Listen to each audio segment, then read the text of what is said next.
राम राम नमस्कार। हम किरण उपाध्याय आज बहुत सुंदर एगो सोहर सुनाओ तनी। रउरा सबके पसंद आई तो लाइक सब्सक्राइब जरूर करब। सबे कमेंट करके बताई सबे कैसन लागल।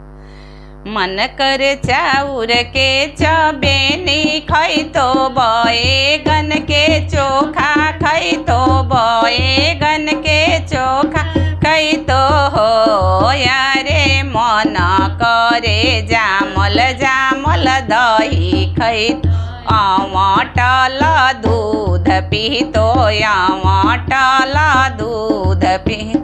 अरे मन करे जामल जामल दही खैतो अमटल दूध पीतो अमटल दूध पीतो।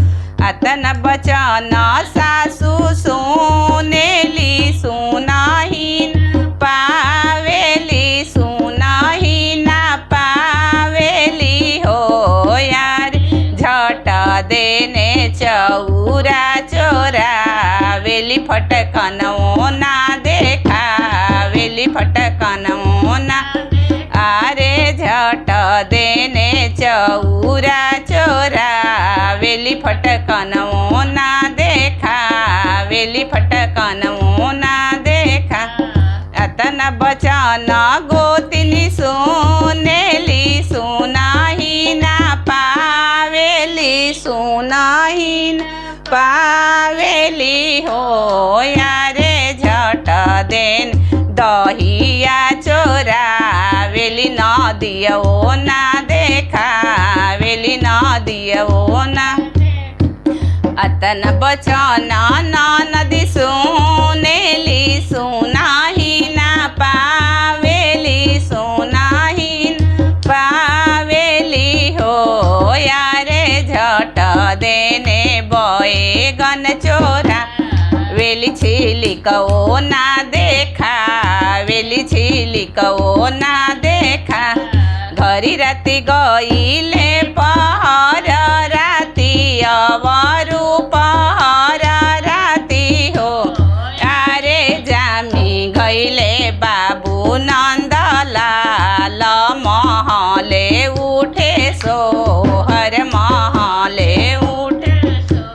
अरे जामी गईले बाबू नंदलाल महले उठे सोहर महले उठे सो। सासु जे आवेली गावत गोतिनी बजावत गोतिनी बजावत हो यारे। एके गोड़े नाचेले नदिया कांगनमा हम बधैया लेबो कांगनमा। अरे एके गोड़े नाचेले नदिया कांगनमा हम बधैया लेबो कांगनमा हम बधैया। बोलबू त ए सासु गारी देबो झोटा धैना माई देबो झोटा धैना देबो हो ए सासु। मन पार ओह दिन के बतिया तो चौरा चोरा वेलु फटकन ना देखा वेलु फटकन ना देखा। बोलबू त ए गोतिन गारी देबो या लगा कराई देबो या देबो हो ए गोतिन। मन पार ओह दिन के बतिया तो दहिया वेलु न दियो ना देखा वेलु न दियो ना देखा वेलु। बोलबू त ए नदी गारी देबो गामा ना कराई देबो गाम कराई देबो हो ए नदी। मन पार ओह दिन के या तो बैगन चोरा वेलु छिलिको ना देखा वेलु छिलिको ना।